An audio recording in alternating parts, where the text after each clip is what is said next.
Matthew, the 15th chapter.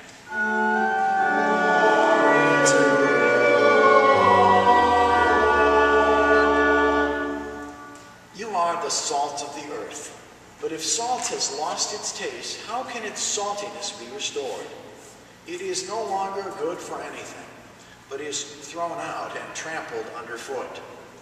You are the light of the world. A city built on a hill cannot be hid.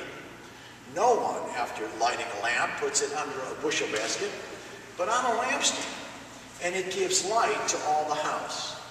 In the same way, let your light so shine before others, that they may see your good works and give glory to your Father in heaven. Do not think that I have come to abolish the law or the prophets. I have come not to abolish, but to fulfill. For truly I tell you, until heaven and earth pass away, not one letter, not one stroke of the letter will pass from the law until all is accomplished. Therefore, whoever breaks one of the least of these commandments and teaches others to do the same will be called least in the kingdom of heaven. But whoever does them and teaches them will be called great in the kingdom of heaven. For I tell you, unless your righteousness exceeds that of the scribes and the Pharisees, you will never enter the kingdom of heaven. The gospel of the Lord.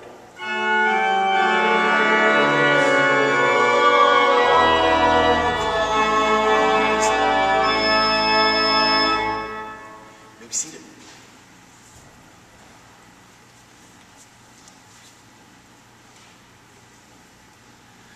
Have you ever wanted to go someplace you have heard about for a long time and discovered when you got there that things were far less than you expected? I had this happen to me last Sunday while on vacation in Palm Springs, which I can now take off on my taxes because I mentioned it in a sermon, where I was forced by one flight cancellation after another to ride out the blizzard of 2011.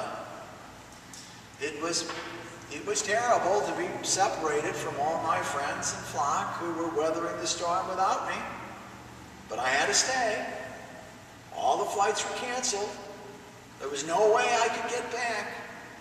I could only show my solidarity with those of you who were caught in the midst of this by having another glass of wine by the pool.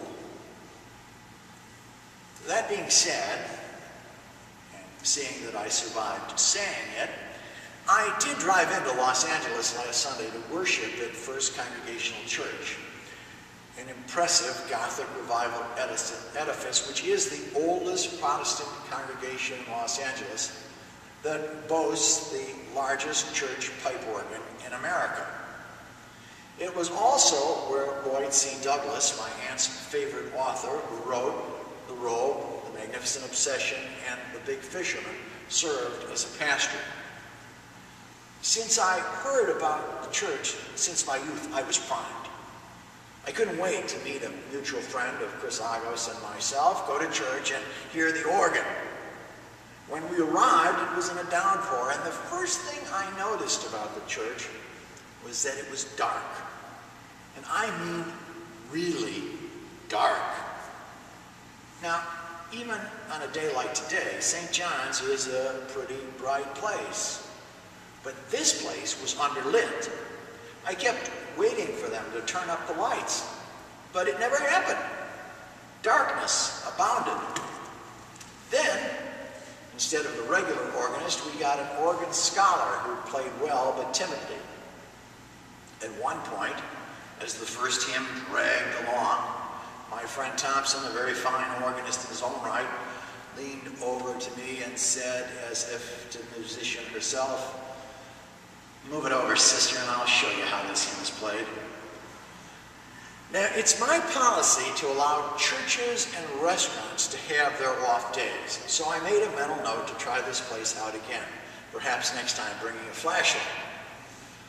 But just as I was doing so, things got really ugly. We had a guest preacher that day. This was also a little sad because the senior minister, Dr. R. Scott Kalgazer, is a fine preacher, but the guest had a great story to tell.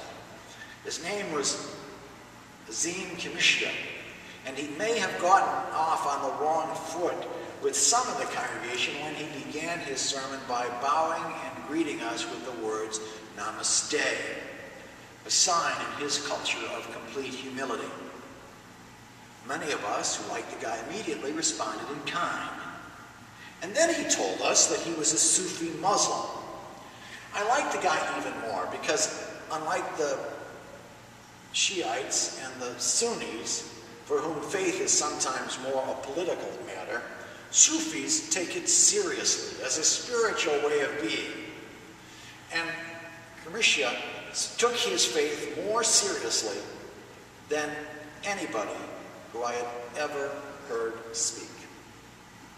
In 1995, Azim Kamishya's only son, Tariq, a 20-year-old student, was shot and killed while delivering pizza in San Diego. His killer, Tony Hicks, became the first 14-year-old to stand trial as an adult in the state of California. He received a 25-year prison sentence. Here is what Kamishya wrote and what he did. He said, in my faith, on the 40th day after death, you're encouraged to channel your grief into good, compassionate deeds. Deeds which provide high-octane fuel for the soul's forward journey. It's a way of moving from darkness to light. And so this man, who could have been so bitter and who could have sought revenge, instead walked the path of mercy. He first reached out to the killer's son's grandfather and family, and then finally to the murderer himself. He told us how he went to see the young man in prison and how remorseful he was. And he came to the conclusion, in his words, that there were victims at both ends of the gun. He then offered Tony a job when he got out at the foundation Kamishya had built in his son's memory to stop the senseless scourge of gun violence in our cities. When Kamishya left, Tony sat alone with his grandfather and said, that is a very special man. I shot and killed his only son, and yet he can sit with me, encourage me, offer me a job.